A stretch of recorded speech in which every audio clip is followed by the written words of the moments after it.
En fait, moi je suis responsable technique ressources en eau à la Lyonnaise des Eaux. Et en fait, je participe au soutien des collectivités sur les problématiques ressources en eau et milieux naturels. De plus en plus, les milieux naturels sont pris en compte pour les systèmes de production d'eau potable, mais également sur les systèmes d'assainissement, où on essaie effectivement de voir l'impact des rejets sur le milieu naturel. Le CIAR nous a confié une mission d'assistance sur une étude, étude hydrogéologique de la vallée de Seine, pour essayer finalement de comprendre quel pouvait être le rôle de la nappe alluviale, qui est en bordure de Seine, sur les étangs qui structurent un petit peu le territoire, et d'essayer de voir un petit peu quel est l'état physico-chimique de ces masses d'eau et quel était éventuellement le rôle de ces eaux souterraines sur ces milieux aquatiques de surface. Donc la mission était assez bien définie, c'est-à-dire que nous avons travaillé déjà sur l'ensemble du territoire du CIAR, de la confluence de l'Oise, la Seine à Andrézy jusqu'à Triel-sur-Seine. Et notre mission a été d'étudier toute la partie eau souterraine, donc dans la vallée. Pour cela, la mission s'est structurée autour de 3 axes majeurs. Le premier axe, c'est l'inventaire des points d'accès à la nappe. Donc, point d'accès, on entend piézomètre, puits, forage.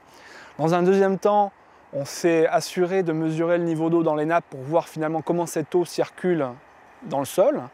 Et enfin, c'était de caractériser la qualité de cette eau pour savoir effectivement quel était le bon état en fait, de ces masses d'eau, pour arriver in fine à une conclusion sur finalement quel pouvait avoir comme impact ces eaux souterraines sur les étangs et la Seine.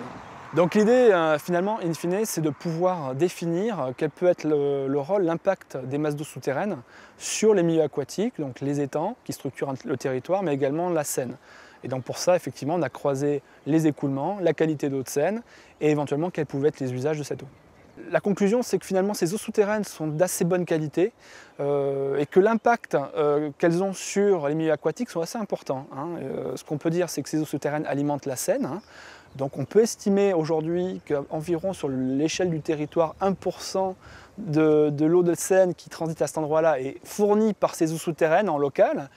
Et il faut voir également que les étangs de la Galiote, étangs Cousin et autres étangs sont renouvelés environ, les masses d'eau sont renouvelées une fois tous les ans par cette eau souterraine. Et donc on a vraiment une espèce de tapis roulant, cette masse d'eau qui vient alimenter ces étangs.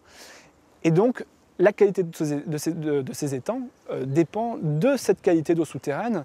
Et la conclusion de l'étude, c'était de montrer finalement que une bonne préservation de la qualité de ces eaux souterraines allait avoir un impact sur les masses d'eau superficielles, donc les étangs, mais également sur la Seine. Et que donc il y avait une relation de cause et effet et qu'il fallait absolument maintenir des masses d'eau exemptes de toute pollution. Ce qu'on voit, c'est qu'effectivement la Seine va avoir un régime d'écoulement différent l'hiver et l'été. Donc l'été, on est plutôt en étiage. Et en étiage, la Seine est alimentée par ces nappes d'eau souterraines. Et à ce moment-là, l'impact des eaux souterraines au niveau du secteur de l'Authil a un impact non négligeable, puisqu'on peut évoquer environ 1% de l'alimentation de la Seine qui est liée à cette masse d'eau locale.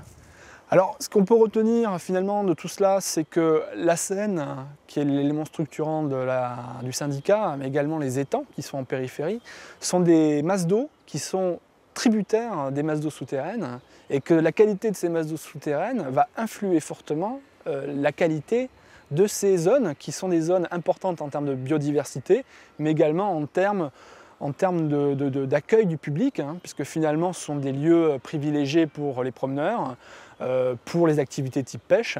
Et donc de cela, il faut se retenir que les eaux souterraines, même si on ne voit pas ce qui se passe en profondeur, vont avoir un impact sur ces zones-là.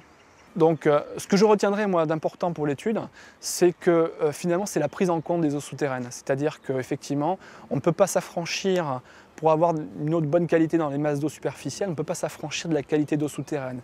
Et les recommandations qui ont été faites au syndicat, c'est justement de prendre en compte dans l'ensemble des nouveaux projets de ces eaux souterraines de manière à ne pas les dégrader, parce que cela, finalement, in fine, ça se traduirait par une potentielle dégradation des masses d'eau, donc type étang Galiote, étang Cousin, Et donc là, le point majeur de l'étude, c'est de démontrer qu'il fallait prendre en compte les eaux souterraines dans les projets pour finalement atteindre un bon état écologique au niveau des masses d'eau de surface.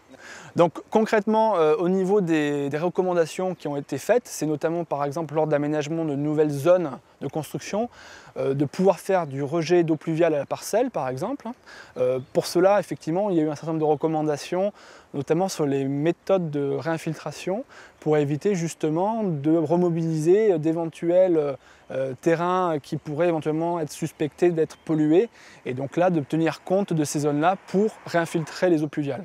Finalement, en dépit du contexte historique assez lourd sur le secteur, finalement on a un milieu naturel qui est exempt d'un grand nombre de polluants qu'on retrouve habituellement dans les eaux souterraines.